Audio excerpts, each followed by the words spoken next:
Hey guys, it is Jen Lefforge. Welcome to my channel. If you are new, this is a place where we talk about running and Run Disney and traveling and Disney Vacation Club, and I'm so glad that you're here. If you like what you see, I hope that you'll get involved, like, comment, subscribe, and make sure you hit that little bell notification.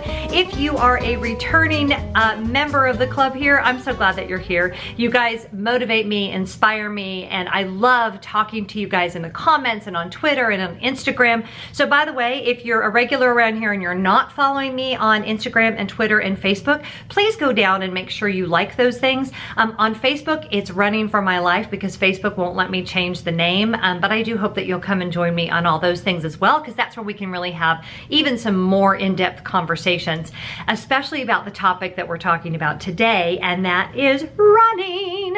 So I am super excited about my running plans coming up. I have 2 races for sure scheduled, with a 3rd race potentially on the schedule that I'm going to talk about. But the first thing I want to dive into is my preparation for the Disneyland Paris Half Marathon. This was something that I have dreamed of doing since they did the first one in 2016. So this is the 3rd year that they're doing it.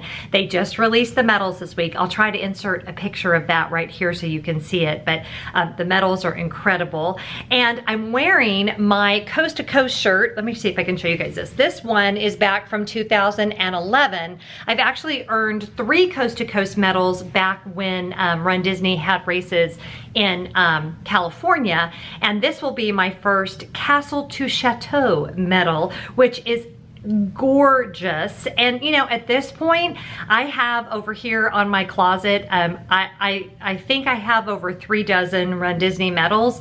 So I'm not really into the bling as much, but when I saw the pictures of these medals, you guys, I was like, okay, this is a really good year to do this race because they are gorgeous.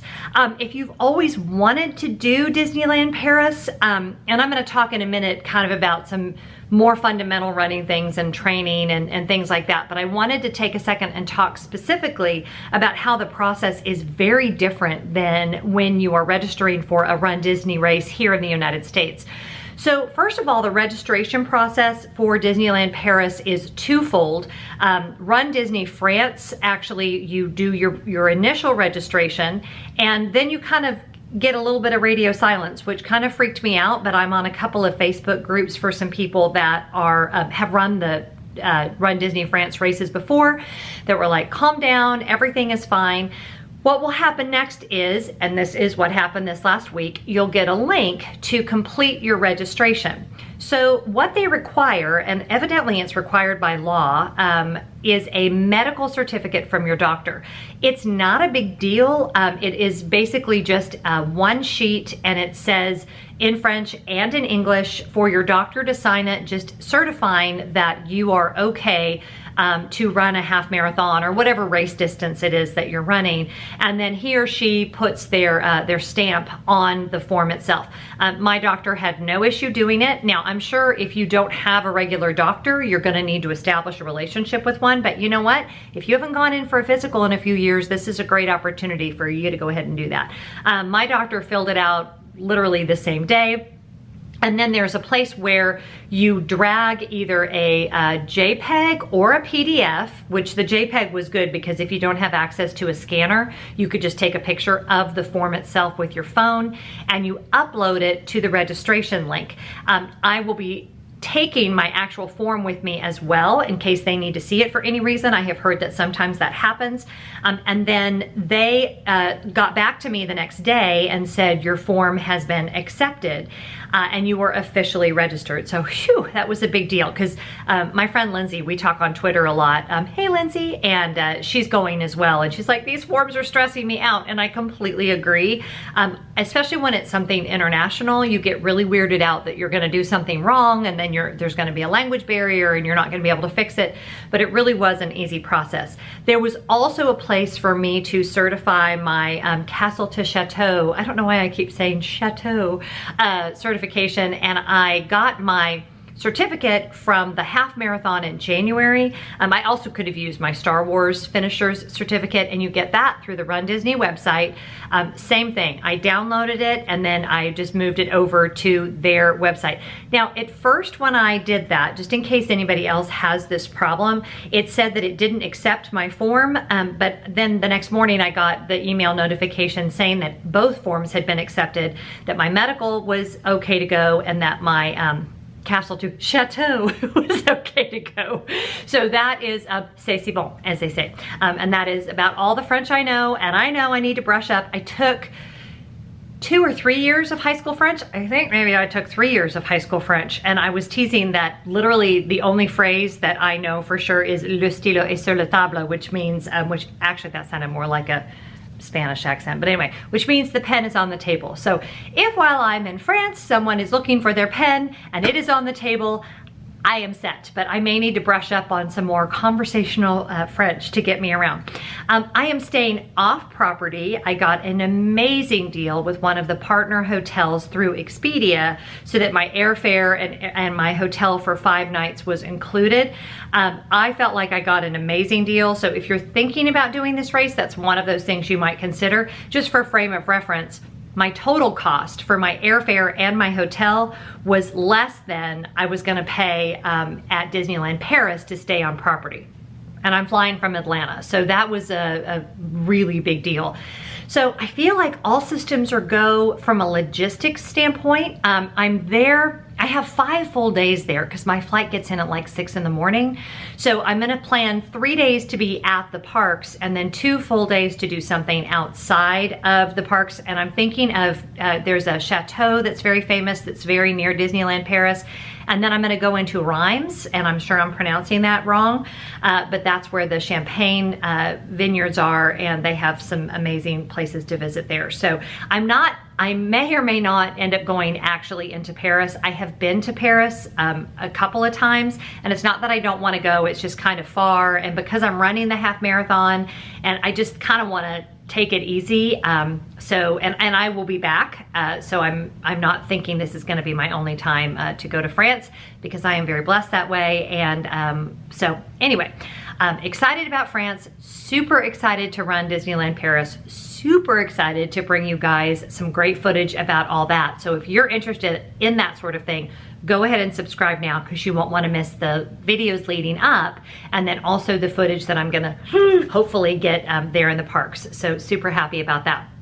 So as far as my training is concerned, I'm feeling pretty good. The problem is that I live in Atlanta, Georgia, and the heat and humidity in the summer, especially for longer runs, is really horrible.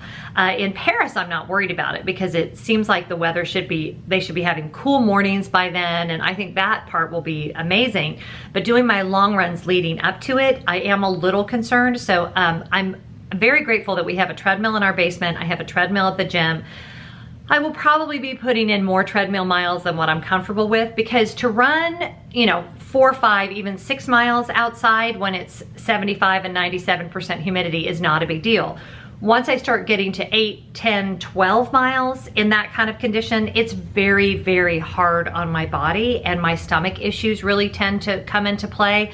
So I'll probably be splitting my time between outdoor runs and treadmill runs, and I'll just have to load up on Disney movies and deal. My longest treadmill run to date was 17 miles, and I did that several years ago when I was training for the Chicago Marathon, because it was the same deal, because the Chicago Marathon is in October and we were living in Texas, and there was just no way that I could get the long runs in that I needed to do. So anyway, I won't say I'm worried about it, because I feel confident I'm gonna be ready for the race. I mean, knock on wood, barring any kind of injury.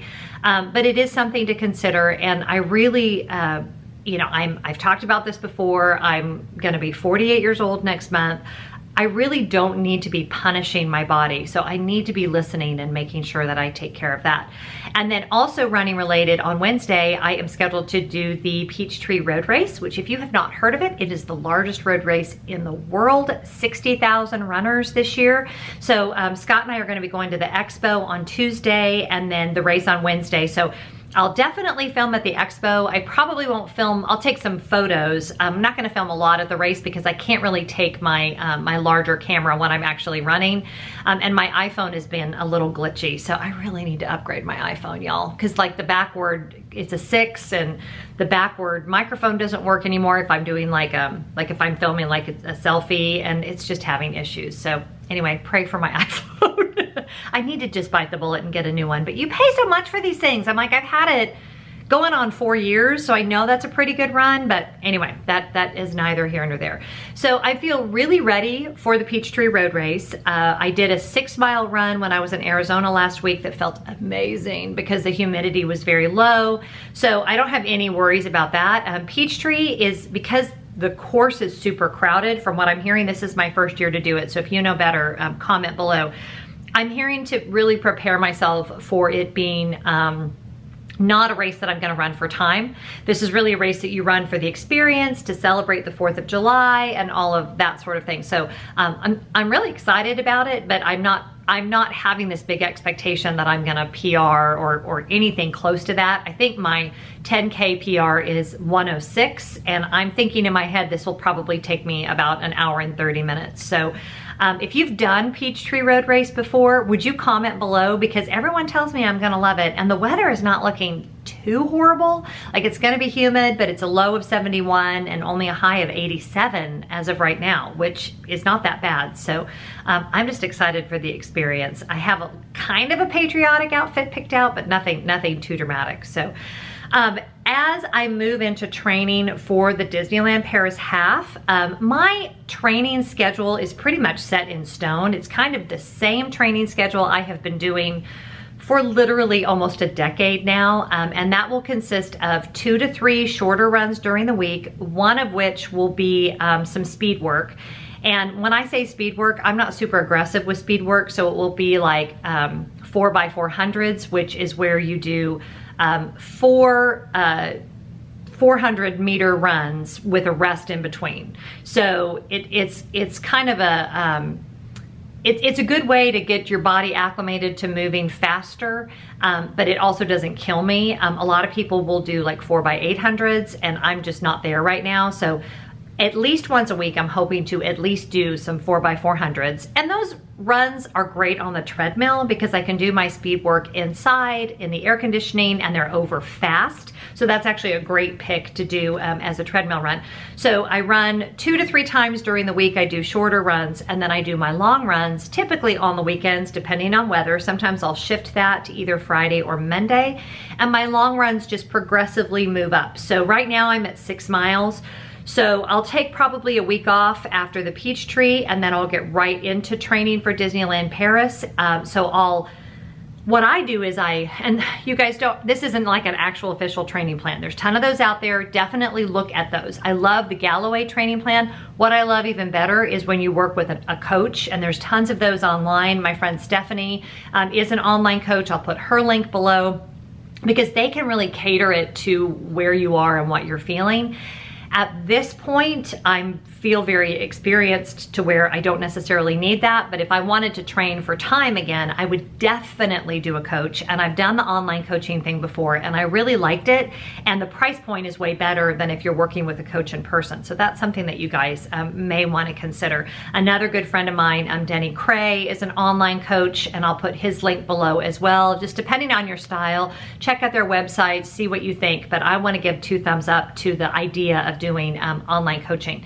So my long runs, for me, I have found that when I move up in distance, it's good for me to not do that every week. So for instance, in 2 weeks, I'll do a long run, I'll do 6 miles again.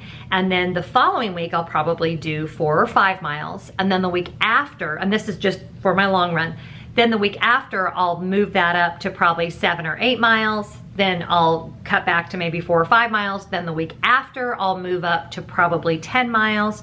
My hope with this race, I would love to get through a 12-mile run to be ready. So I need to look at my calendar. And I'm a pen to paper girl, so I will actually take my Erin Condren planner and I will write my runs in there, and then I check them off as I go. And my rule of thumb is 70-30. If I get through 70% of a training plan, I feel very confident going into a race. I I have never, I don't think, hit 100% of my training runs getting ready for a race. It's just, you have to accept it. You're gonna get sick. Something's gonna hurt. You're gonna need to take a rest day. Something's gonna go wrong with one of your kids. It's just the way it is. 60%, I still feel like I can run. If I get less than 60% of my training done, that's when I start questioning if I should really run the race. Now Paris, obviously, I'm gonna do it no matter what. I am going all the way to Paris. So even if I have to walk that race, I am running the Disneyland Paris Half. I mean, you know, things can happen, but Lord willing, I'll be running that race. But I'll start into that routine and I'll give you guys updates. I'm thinking I may do some updates actually outside while I'm running so you can get a feel for that. A lot of you have reached out and said that you want to see more running videos from me. So I'm hoping to do that. So the next running video I do will probably be from the Peachtree Road Race. So make sure you subscribe so that you can come along with all that. So that's all I have for today. Quick updates. I'm super excited about my running right now. I'm feeling strong. Nothing hurts. The only downside right now, honestly, is the weather, but we're all dealing with that. So there's a saying that summer running makes for a strong fall racing. So let's keep our fingers crossed that that's the case, and we all survive the summer heat and humidity.